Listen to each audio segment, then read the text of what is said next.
What is going on, Crimson City? My name is Crimson CBAD, and this video, guys, I will be bringing you our Week 3 battle going up against my good friend NumbNexus, coach of the Pittsburgh Pichus in World Battle Entertainment. If you guys have no idea what this is, make sure you check out the playlist in the description of this video for all the other sorts of different types of videos going along with the WBE, as well as you can check out the team builder for this battle.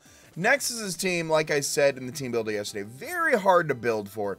Very, very bulky. He's bringing the Mega Blastoise, the Garchomp, the Jirachi, the Florges, the Reuniclus, and the Snorlax this week. I have the Umbreon. We've got Double Dance Rhydon, Swords Dance, Scolipede, Skarmory, Workup Primarina, and a little bit of a supportive Alolan Marowak. So without further ado, I'm going to hop right in this. Nothing on his team immediately threatened Umbreon, and I did want to lead off with that Umbreon just in case. I can Baton Pass around, I can Wish, I can Foul Play, I can, just kind of see, I can kind of get a little bit of scouting action off. So, like I said, I'm going to lead off with the Umbreon right here, and Nexus is going to lead off with the Mega Blastoise. Now, a full special attack, modest Blastoise has a roll to do about half with an Aura Sphere. So I was going to go for a Protect, kind of see what I wanted to go for, see if he did have that coverage for me. But I go for the Protect here, doesn't work, goes out into Florges, actually doubles out of Florges, back into that Mega Blastoise. And I was like, alright, this is exactly what I expected from Double N. Some of the top tier plays on his part. So I go for another Protect here because I'm like,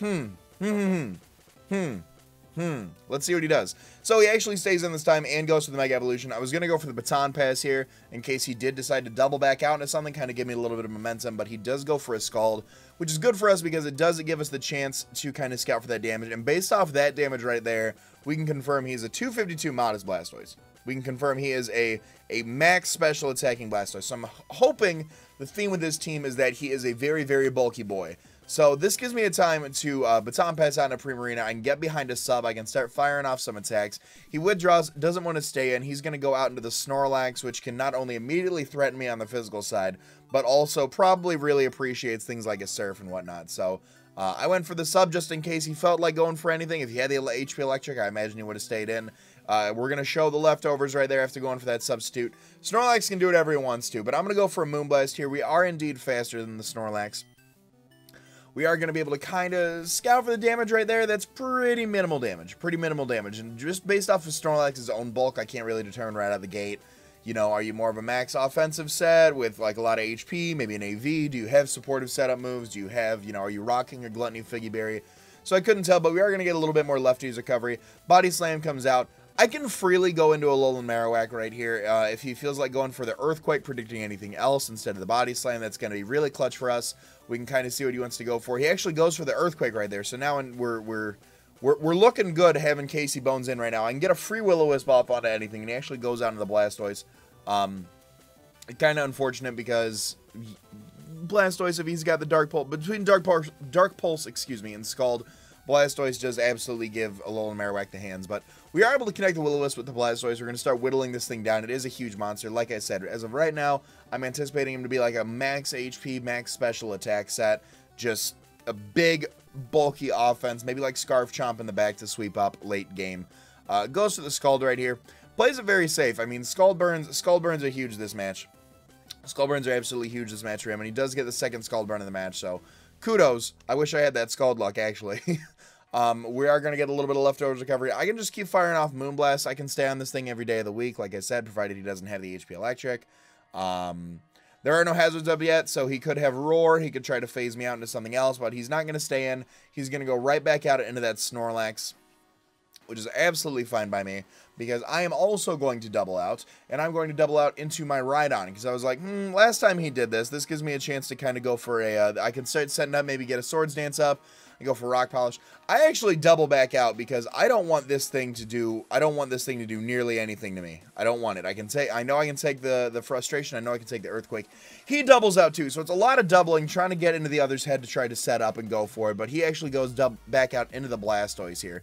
So I was like, okay, I don't want to take a Scald from this thing. I don't want to take a Dark Pulse from this thing either. I don't have an opportunity to set up rocks yet to kind of start phasing things through. I'm going to go back out into Umbreon right here. Umbreon can take hits. Umbreon can Wish Pass. Umbreon can Baton Pass things around. But Umbreon can just Wish Protect and kind of stall him out and go from there. So Scald's doing a lot of damage to us. Like I said, after a few of these calcs, I was able to figure out he was a max special attack modest Mega Blastoise. So like I said, and I keep prefacing that I believe him to be a max HP super bulky Blastoise for a reason. So I'm just gonna kind of stay in. I'm gonna whittle him down with the. I'm gonna whittle down his burns. Our leftover and burn damage are doing the same thing to each other right now, which is absolutely fine because you know we're not gaining anything, but we're not losing anything, and we're not gaining anything other than the chip damage that we need off on the Mega Blastoise. So he's gonna keep getting whittled down. I'd like him to get whittled down more, so that way something like a Earthquake from Rhydon or a Poison Jab from Scolipede is able to knock it out 100% of the time. He goes for the Scald. I am able to toss a Wish Up. I am able to toss that Wish Up, which is good for us. I don't have the Heal Bell, which is unfortunate because Foul Play would be really, really awesome in this scenario. But like I said, the burn nerf that came through in Gen 7 is kind of on our side right now, just because it's not doing more than the leftovers, but we're not gaining any health back. So it's a good thing that we did bring Wish this week to pass it out. Scald can take us out right here. I can just go for a Protect here if I want to, just to ensure the fact that I get that. He goes out in the Florges, and I'm like, okay. I can take a Moonblast. I can, yeah, I can take a Moonblast. Now, this provided we fought a Scarf Florges in the past when we played the New Orleans Pelipper's in P4G. So, if he is a defensive Florges, I can take a Moonblast and I'm able to set up another Wish and I can pass it around and do some fun things like that. If he is not a defensive Florges, then uh-oh. But he switches out of the Florges, goes out to the Jirachi, and I'm like, okay, well, this is a free Wish for me. Unfortunately, here with the burn, Foul Play is not going to be doing as much to this, but it will still be a super effective hit on the Jirachi, provided he's a physically offensive set. It is super effective damage, but if he's, you know, especially offensive set, or maybe just like a special defensive utility mon that doesn't have any attack IVs invested into it, Foul Play is not going to be doing too much. So he does get the opportunity to set up rocks. A lot of the switching that's going on right now, that is a good play on his part. I'll go for the Foul Play here, kind of check the damage, and we see it's a sizable chunk. If I wasn't burned, that would have been a really good hit off on this thing. So it would have been, I imagine, a little bit of attack investment, 31 IVs in, 31 IVs in attack. We saw the Stealth Rocks, maybe like a Stealth Rock, Iron Head, U-turn, special defensive type variant. That doesn't appreciate a Foul Play. So he goes for the U-turn here. That is going to be doing a little bit of damage. I mean, it is a super effective hit, but it's not, you know, it's not max attack, you know, Scarf or Banded damage. So he goes right back out into the Florges here, which is fine. He can throw off Moonblast. I can just Baton Pass right here. If he's a very physically defensive Florges, I can go. I need to start making plays. So I'm going to go out into Kachow right here. I can take a Moonblast. I can go for a Swords Dance and kind of start pressuring his team just a bit more. That Blastoise is whittled down. After a Swords Dance, we are, you know, nailing that Guard Chomp right where I need to. I go for the Swords Dance. He stays in, and I'm like, great.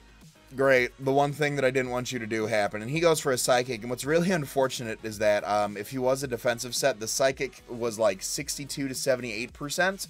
I'm not sure how offensively invested he was, but I was right at that 75% mark, so he was able to knock me out. So Rhydon can take a Psychic, though, and I'm like, all right, we need to keep making plays. I'm going to go for the Swords Dance here, because like I said, I'm anticipating his team, I'm anticipating his check to this Blastoise to be a max HP special offensive set. So I go for the SD right here. I was like, we got to start making plays. He's pushing us into a corner. We need to start putting the ball. We need to start getting the ball in our court. We need to start getting that momentum in our favor. So I go for the Swords Dance right here, and I stay in. Like I said, I'm 101 speed. I was predicting him to be a max HP bulky Blastoise, but he did have enough speed investment to outspeed Rhydon, which isn't much. But like I said, based off of what I had seen so far, I was going with my gut that said, maybe he is, you know, this, but it was not. So hindsight, should have went for a Rock Polish first, but I can go out into Skarmory right here. I can set up spikes. I can hopefully start trying to phase out some of his mons. He goes for his Scald here. That damage is absolutely huge. If that doesn't confirm to you that he is max special attack modest, I don't even know what now, but could be max special attack modest with some speed. If that's the case, Rock Polish on Rhydon would have done better than the Swords Dance, because the Earthquake regardless would have knocked him out from that range if he didn't have the HP required. But like I said, hindsight 2020. I am going to be able to set up a layer of spikes. I can kind of pivot around with a few mons, hopefully, you know, wear him down. We've still got a Alolan Marowak in the back, trying to bring it back. Primarine is pretty worn down, and right now it's just kind of how can I secure as little differential loss as possible, because Nexus made the plays he made to take out our win cons. You know, I put my balls on the table, and I was like, listen, I'm going to go for this right now. And he outplayed it on that, which is, you know, kudos to him. You know, Nexus is a fantastic battler. It's unfortunate, but we're going to kind of stall out this Blastoise a little bit, do a bit more, maybe set up a Wish. I stay with Umbreon because I was like, I set up the Wish, maybe I can go for a foul play, but no. He gets a little bit of a higher roll in the Scald, and he doesn't knock out the Umbreon, unfortunately. But the burn damage is really nice because, like I said, it's wearing him down slowly but surely. So Mercury can come out. I can toss off a Moonblast into this thing. I can potentially even set up a workup. If he decides to switch out into something like Jirachi or like Florges, I can also go for a Surf right here. He does switch out of the Blastoise, and he goes into the Snorlax. Snorlax is going to be taking a little bit of that Spikes damage, which is nice. It's nice now. It's nice after the fact. I'm going to go for that Moonblast here. We're going to get a little bit of chip off. He's shown he has the Body Slam, excuse me, and he has the Earthquake. So we know we can switch in. We know we can switch in a little Marowak on this thing. But I'm anticipating him to double out. He's been doubling out a lot, and I'm anticipating him to think that a lone Marowak is coming out. So I'm going to go for the Moonblast right here again. Keep getting a little bit of that chip damage off.